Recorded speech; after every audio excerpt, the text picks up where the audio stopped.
আসসালামু আলাইকুম। Hello guys, কেমন আছেন? আলহামদুলিল্লাহ ভালো আছি। আজকে খিচুড়ি পাকাইতেছি, আপনার পিকনিক করতেছি বাইরে, রুমের বাইরে। আসলে গ্যাস নাই তো, গ্যাস শেষ হয়ে গেছে। সৌদিকে বলা হয়েছে, সৌদি বলছে যে গ্যাস নিয়ে আসতেছি। তো সৌদিদের কথা মানে ওর আসার কথা শুক্রবারে, আজকে শনিবার হয়ে যায়, এখন পর্যন্ত গ্যাস নিয়ে আসে নাই। আমরা তো আবার কাজ করি মরুভূমির ভিতরে, তো এখান থেকে আসলে বাকালা বা যেখানে গ্যাস বিক্রি করে দোকান মার্কেট অনেক দূরে, আমাদের কাছে তো গাড়ি নাই। তো আজকের রেসিপিটা অনেক সুন্দর হয়েছে, তাই গ্যাস নাই, মাটিতেই মনে করেন রান্না করতেছি। তো খিচুড়ির কালারটা দেখছেন, অস্থির হয়েছে। তো শুরু থেকেই ভিডিওটা আপনাদের সাথে মানে কিভাবে মানে অ্যারেঞ্জমেন্ট করছি সেই বিষয়ে একবারে শুরু থেকে ভিডিও দেখাবো। প্রথমে দুই পাশে দুইটা তাপুক রাখছি, এখানে আপনার লার্কি দিছি খড়ি। আপনার এখানে তাবলিয়ার যে খড়িগুলো আছে কাঠ, অনেকে চলা বলে, কেউ খড়ি বলে, কেউ লার্কি বলে। এই হচ্ছে খিচুড়ি, সবজির খিচুড়ি। মানে এটার ভিতরে আলু, বেগুন, শাকও আছে, পালং শাক, সব কিছু মিলাই জুলাইয়া মানে খিচুড়ি পরিবেশন করতেছি। এই হইতেছে একটা মাজরা। এই মাজরার ভিতরে মানে আপনার রিয়াদ শহর থেকে 46 কিলোমিটার দূরে, এর ভিতরে মানে 5-7 কিলোমিটার দূরে যে একটা বাকাল আছে, 7 কিলোমিটার দূরে। কিন্তু ওইখানে যাব কিভাবে? এই যে আমার সাথে আমার এক ফ্রেন্ড আছে, ও আর কি খড়িগুলা গুছাই আনতেছে। তো আমি রান্না বান্না আর কি করব। এখানে পুরা খেজুর গাছেরও ভিডিও দিছি আছে, যদি কারো দেখতে ইচ্ছা হয় অবশ্যই আমার আইডিটা চেক দিবেন, আপনারা খেজুরের ভিডিও পাবেন, খেজুর গাছের মাজরার ভিডিও। তো যাই হোক, এই যে খড়ি সবগুলো প্রস্তুত করছি, এখন রান্না করব। তো এখানে সব কিছু রেডি করে আপনার মানে খড়িগুলো আগে জ্বালাই দিতেছি, আগে আগুন জ্বালাইতেছি, আগুন রেডি করে তারপর হলো খিচুড়ি বসাই দিব। তো দেখছেন এখানে জাল ধরানো হইতেছে, খেজুর গাছের ডাল বাইঙ্গা আনছি, তারপর আপনার তাবলিয়া বাইঙ্গা খড়ি বানায় এনেছি। মানে আমাদের ফরিদপুরের ভাষায় খড়ি বলে, এগুলো তো লার্কি, কেউ চলা কয়, কেউ লার্কি কয়, কেউ আবার খড়িও কয়। তো আপনার কে কোন জায়গাতে ভিডিওটা দেখছেন, কার গ্রাম্য ভাষায়, কার ডিস্ট্রিক্টে এটাকে কি বলে, খড়ি বলে না লার্কি বলে, কমেন্টে জানাবেন। যাই হোক, রান্না করতেছি আমরা তিনজন এখানে কাজ করি।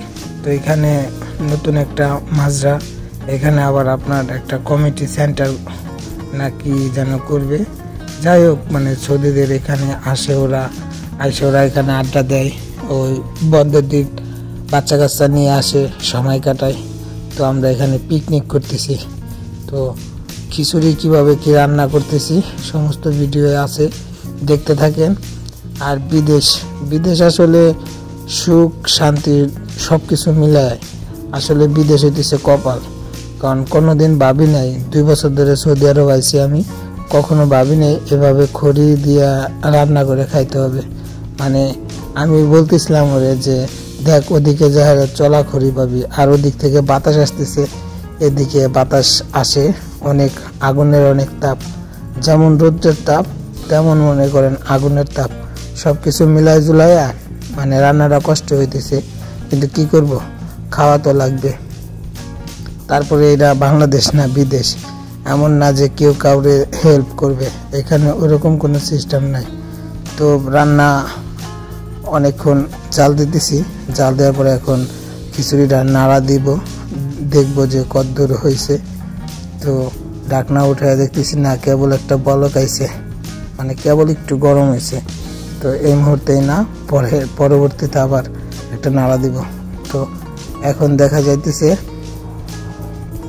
যে আপনি একটা লাড়া দিতেছি, সবজির খিচুড়ি।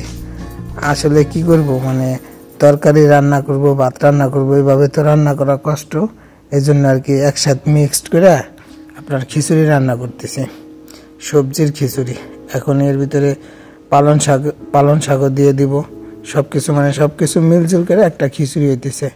ভাই বিদেশ আসলে মানে সুখ শান্তি মিলে বিদেশ হইতেছে রিজিক।